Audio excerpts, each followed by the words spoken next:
Sir, Kumaraswamy ಅವರನ್ನ ಮತ್ತೆ ಯೋಗೇಶ್ವರ್ ಅವ್ರನ್ನ ಮತ್ತೆ ಅಲ್ಲಿ ಕಟ್ಟಾಕ್ಬೇಕು ಅಂತ ಹೇಳಿ ಸುರೇಶ್ ಅವ್ರನ್ನ ಕಣಕ್ಕಿಳಿಸಬೇಕು ಅಂತ ತೀರ್ಮಾನ ಬಂದಿದೆ. ಆಲ್ರೆಡಿ ಅವ್ರು ವರ್ಕ್ ಸ್ಟಾರ್ಟ್ ಮಾಡಿದ್ದಾರೆ ಅನ್ನೋಂಥದ್ದು ಟಾಕ್ ಬಂದಿದೆ.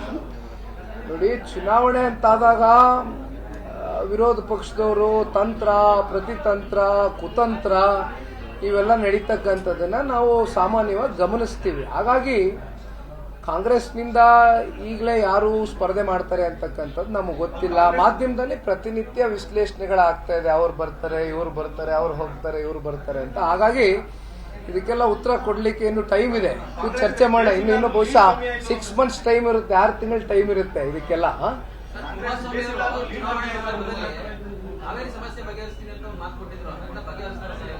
ಖಂಡಿತವಾಗ್ಲೂ ಇವತ್ತು ಕಾವೇರಿ ವಿಚಾರ ಇರ್ಬೋದು, ಮೇಕೆದಾಟನ ಕಟ್ತಕ್ಕಂಥ ವಿಚಾರ ಇರ್ಬೋದು, ಇವೆಲ್ಲದರ ಬಗ್ಗೆ ಇವತ್ತು ಕೇಂದ್ರದಲ್ಲಿ ಮತ್ತೊಮ್ಮೆ ಈ ದೇಶದ ಪ್ರಧಾನಮಂತ್ರಿಗಳು 3ನೇ ಬಾರಿ ಏನ್ ಪ್ರಮಾಣ ವಚನ ಸ್ವೀಕಾರ ಮಾಡ್ತಾ ಇದ್ದಾರೆ ಭಾನುವಾರದ ದಿನ.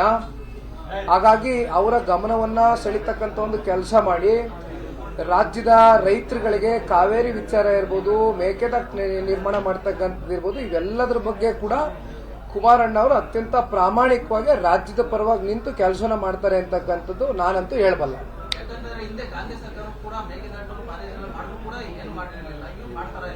ಇನ್ನು ಕುಮಾರಣ್ಣ ಅವರು ಈಗ ಸಂಸದರಾಗಿ 2 ದಿನ ಆಗಿದೆಯಣ್ಣ, ಇನ್ನು ಪ್ರಮಾಣ ವಚನನೇ ಸ್ವೀಕಾರ ಆಗಿಲ್ಲ.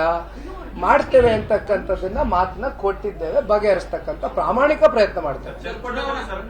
ಬಿಜೆಪಿ ಮತ್ತೆ ಜೆಡಿಎಸ್ ಎರಡೂ ಕ್ಲಬ್ ಆದ್ರೂ ಕೂಡ ಲೀಡ್ ಕಮ್ಮಿ ಬಂದಿದೆ. ಯಾಕಂದ್ರೆ ಕಾಂಗ್ರೆಸ್ ಅಷ್ಟು ಬೇಸ್ ಇರಲಿಲ್ಲ, ಆದ್ರೆ ಕಾಂಗ್ರೆಸ್ ಈ ಸಲ ಸಾಕಷ್ಟು ಹೈಕ್ ಆಗಿದೆ. ಅದು ಎಲ್ಲೋ ಒಂದ್ ಕಡೆ ಬಹುಶಃ ಕುಮಾರಣ್ಣ ಅವರು ಅವರ ರಾಜಕೀಯದ ಭವಿಷ್ಯವನ್ನ ಪ್ರಾರಂಭದಲ್ಲಿ ರಾಮನಗರ ಜಿಲ್ಲೆಯಲ್ಲಿಂದ ಏನು ಪ್ರಾರಂಭ ಮಾಡಿದ್ರು, ಬಹುಶಃ ಎಲ್ಲೋ ಒಂದ್ ಕಡೆ ಕುಮಾರಣ್ಣ ಅವರು ಮಂಡ್ಯ ಜಿಲ್ಲೆಗೆ ಬಂದು ನಿಂತಂತ ಸ್ಪರ್ಧೆ ಏನು ಮಾಡಿದ್ರು, ಆ ಒಂದು ಹಿನ್ನೆಲೆಯಲ್ಲಿ ಒಂದು ಸ್ವಲ್ಪ ವ್ಯತ್ಯಾಸಗಳು ಆಗಿರ್ತಕ್ಕಂಥದ್ದು ಸತ್ಯ. ಆದರೆ ಇದನ್ನ ಮುಂದಿನ ದಿನಗಳಲ್ಲಿ, ಮುಂದಿನ ಚುನಾವಣೆಯಲ್ಲೂ ಕೂಡ ಇದನ್ನ ದೊಡ್ಡ ಮಟ್ಟದ ಒಂದು ಅಂತರದ ಒಂದು ಗೆಲುವಿಗೆ ಅಲ್ಲಿರ್ತಕ್ಕಂಥ ಕ್ಷೇತ್ರದ ಜನತೆಯ ಒಂದು ಆಶೀರ್ವಾದವೂ ಕೂಡ ಆಗುತ್ತೆ. ಅದಕ್ಕಿಂತ ಮುಂಚಿತವಾಗಿ ಇವತ್ತೇನು ಚನ್ನಪಟ್ಟಣ ತಾಲೂಕಿನ ಎಲ್ಲ ನಮ್ಮ JDS ಪಕ್ಷದ ಮುಖಂಡರಿರ್ಬೋದು, ಜೊತೆಯಲ್ಲಿ ಮತದಾರ ಬಂಧುಗಳಿರ್ಬೋದು, ಅತಿ ಶೀಘ್ರದಲ್ಲೇ ಒಂದು ಕೃತಜ್ಞತೆ ಸಭೆಯನ್ನ ಮಾಡ್ತಕ್ಕಂಥದ್ದು ಈಗಾಗಲೇ ತೀರ್ಮಾನವನ್ನ ನಿನ್ನೆ ದಿನ ಕುಮಾರಣ್ಣನ ನಿವಾಸದಲ್ಲಿ ಮಾಡಿರ್ತಕ್ಕಂಥದ್ದು. ಎಲ್ಲ ನಮ್ಮ ತಾಲೂಕು ಅಧ್ಯಕ್ಷರುಗಳು, ಎಲ್ಲ ನಮ್ಮ ಲೀಡರ್ಗಳು ಎಲ್ಲ ಬಂದು ನಿನ್ನೆ ಸೇರಿದ್ರು. ಹಾಗಾಗಿ ಮೊದಲು ನಾವು ಚನ್ನಪಟ್ಟಣ ತಾಲೂಕಿನ ಮಹಾಜನತೆಗೆ ಕೃತಜ್ಞತೆ ಸಲ್ಲಿಸಬೇಕಾಗ್ತದೆ. ಇವತ್ತು ಮಂಡ್ಯಕ್ಕೆ ಕುಮಾರಣ್ಣನ ಕಳಿಸಿ, ಇಲ್ಲ ನೀವು ಈ ದೇಶವನ್ನ ಕಟ್ಟಬೇಕು, ಈ ರಾಜ್ಯವನ್ನ ಕಟ್ಟಬೇಕು ಅಂತಕ್ಕಂಥದ್ದಾದ್ರೆ ನೀವು ಮಂಡ್ಯಕ್ಕೆ ಹೋಗಿ ಅಂತಕ್ಕಂಥ ಇವತ್ತು ಚನ್ನಪಟ್ಟಣ ಜಿಲ್ಲೆಯ ಎಲ್ಲ ಚಿನ್ನದಂತ ಕಾರ್ಯಕರ್ತರುಗಳು, ಮುಖಂಡರುಗಳೇನು ಕಾರಣಕರ್ತರಾಗಿದ್ದಾರೆ, ಮೊದಲು ಅವ್ರಿಗೆ ಕೃತಜ್ಞತೆಯನ್ನ ಸಲ್ಲಿಸಿ ತದನಂತರ ಮಂಡ್ಯಕ್ಕೆ ಬಂದು ಕೃತಜ್ಞತೆ ಸಭೆಯನ್ನ ಇಟ್ಕೊಳ್ತಾರೆ.